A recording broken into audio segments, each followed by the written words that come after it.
Last subject I want to talk about tonight was this article from MMAfighting.com. I'll move it over. It says, morning report, Cris Cyborg reveals she has 1 or 2 more fights left on Bellator contract. This is from yesterday. I'll go ahead and enlarge it for you guys. Actually, let me do this one. It says, Cris Cyborg has collected titles in every major promotion she's ever fought for, thus resulting in her becoming MMA's version of a Grand Slam champion. By the way, that's a nickname that she made up herself. Okay, no one called her that. No one actually calls her that except for herself. It says, currently the Bellator featherweight queen, Cyborg made her trek into the promotion in 2019 before debuting in January 2020. Curitiba, Brazil native, came from the UFC where she enjoyed a run with the title before dropping it to Amanda Nunes in their big champ, blah, blah, blah. As soon as this summer, it could be on to yet another relocation for the 36-year-old all-time great. It says, I have 1 or 2 fights left on my contract, Cyborg said on the catch-up with James Lynch. By the way, James Lynch has a great channel. You should definitely check it out. He does live fight companions for UFC pay-per-views. Guy interviews more fighters than just about anybody. He's a friend of the channel. Go check out James Lynch on YouTube. Said, my current contract, I'm going to finish in the summer. So I'm ready to fight and just waiting for the next opponent. I'm never going to choose opponents. My manager said maybe April for my next fight, and it can maybe be Arlene Blencowe, which would be a rematch. I'll never choose opponents, but I would like to fight new girls. If it's going to be Arlene Blencowe, it's going to be a great fight too, but I'm just going to be ready for April if the opportunity comes. The timing of Cyborg's contract expiration comes at a very interesting time, considering the unbeaten Kayla Harrison still remains afloat in the MMA free agency sea. One would have to imagine blah, blah, blah. I'm not going to read all this. Anyway, let's get down to the real nitty-gritty of what I wanted to read about this. As for immediate next options for Cyborg, it seemed all too obvious that former UFC bantamweight title challenger Cat Zingano would be the next woman up after picking up 2 featherweight wins in Bellator. Instead, Zingano was just announced to be facing Pam Sorensen at Bellator 276 on March 12th.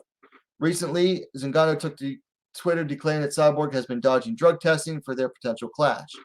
This, of course, didn't sit too well with the champ, and the two likely won't be getting along anytime soon. Quote, I'm not surprised about that because I hear she's asking for a lot of money to fight, Cyborg said of the Zingano versus Sorensen news. If you really want to fight, I know she's finding a lot of excuses. I've never refused a drug test, and if you see her career... Okay, first of all, that is a lie. That is a lie. Because she had a test, her team had a collection agent, a USADA collection agent, arrested in Thailand. They had a collection agent showed up to the gym in Thailand where she was training at, trying to avoid testing, most likely, because she went out to the middle of nowhere in Thailand to train. You know, it's not like she was in Bangkok or in Pattaya. No, she went out to the northern Thailand to train out in the middle of nowhere. Collection agent showed up, and her team called the cops on him. That's basically a refusal to take a test. Anyway, back to the quote. I've never refused a drug test, and if you see her career, before she's doing the program with USADA, she's undefeated. After USADA, she's been losing fights for 5 years. So I don't know what she's saying. Well, okay, let's clarify this too. Cat was losing fights before USADA came in. I'm pretty sure about that. Sorry. I want to find this out. I want to clarify this for real. When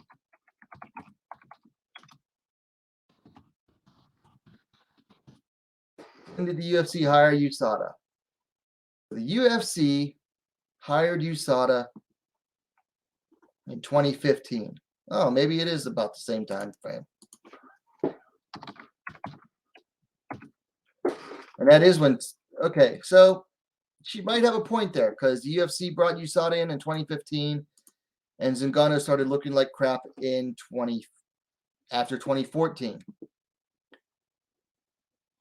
But she also took the beating of a lifetime against Amanda Nunes and never looked the same after that, too. So that's just as likely a culprit. So this is basically Cyborg slinging mud back. Anyway, back to the thing. After USADA, she's been losing fights for 5 years, so I don't know what she's saying. Why are you choosing to fight on the YouTube preliminaries rather than a main event? Everything she's doing is just an excuse. So Cyborg is basically saying that Zingano is making up excuses to not fight her. Well, maybe she is. I don't know. I don't care. Honestly, Cat Zingano is one of those fighters I just don't care about. Never really cared for her. Never saw the big deal in her. Hasn't looked good since 2014 when she beat Amanda Nunes by pulling a Homer Simpson, which basically means she got beat on until Amanda Nunes got exhausted, and then she won the fight. But the main point in here is, like, I'm sorry, why is Cyborg just coming across as so desperate? And this is what this is starting to sound like. It sounds like she is desperate to face someone who, one, spent most of her career as a bantamweight, which is, again, typical Cyborg, so not really that surprising. But two, you just admitted.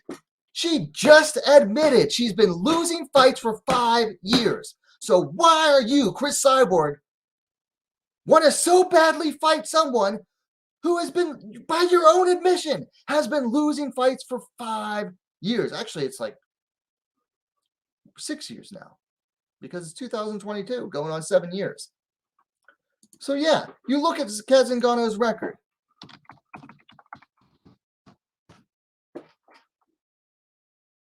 Since the win over Amanda Nunes in 2014, she lost 3.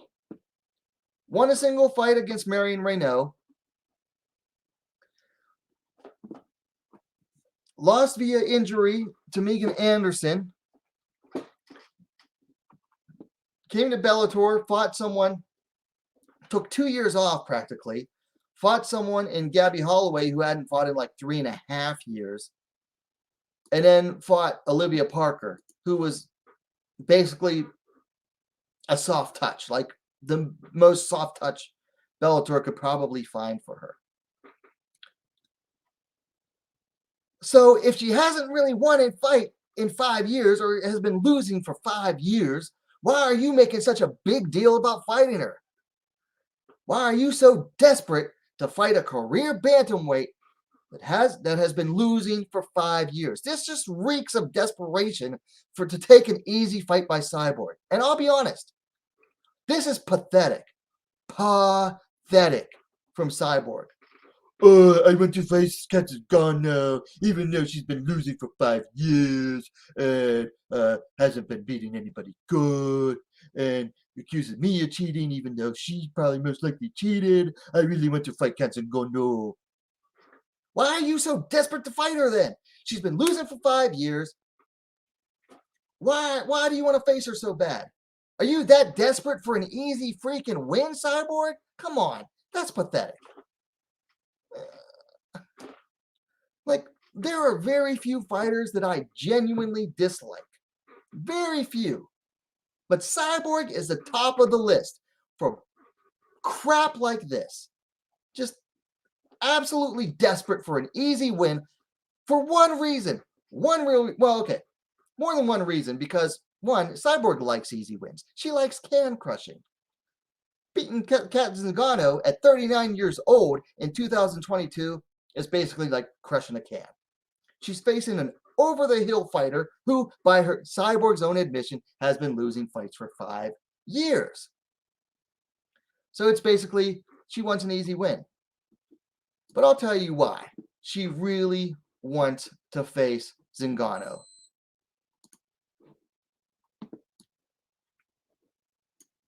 This right here. She beat Amanda Nunes back in 2014 at UFC 178. 100 freaking pay-per-views ago, Zingano beat Nunes and has looked like crap ever since. But because of that, and because Cyborg got the absolute crap beat out of her in what, 52 seconds, 54 seconds? I don't even know what it was anymore.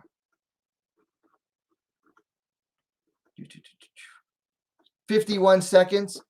So because Nunes lost to Zingano back in 2014, Cyborg's desperate to get a win over someone that has a win over Nunes. That's pathetic. That's just absolutely sad and pathetic that you were that desperate to get something over Amanda Nunes, that you want to beat on someone who, by your own admission, has been losing fights for 5 years. That's just pathetic, Cyborg. That's pathetic. And I know that I'm going to get the Cyborg Nation teed off on this one. Good. Good. Because Cyborg Nation's a bunch of freaking weirdos anyway. This is pathetic from Cyborg. By your own admission, been losing fights for 5 years, but yet you're like so desperate to fight her. That's sad and pathetic.